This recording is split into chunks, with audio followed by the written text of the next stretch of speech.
রাস্তায় অনেক জ্যাম। সকালে নাস্তা করছো? হাতটা সবার সামনে না ধরলে হয় না, কেমন যেন লাগে।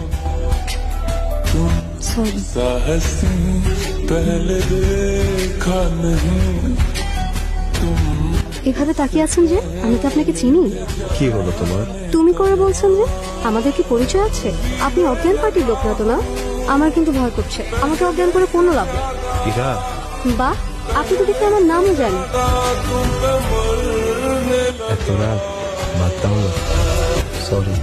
ঠিক আছে, বাদ দিলাম, কিন্তু হাত না ধরলে সারা জীবন একসাথে পথ হাঁটবো কিভাবে?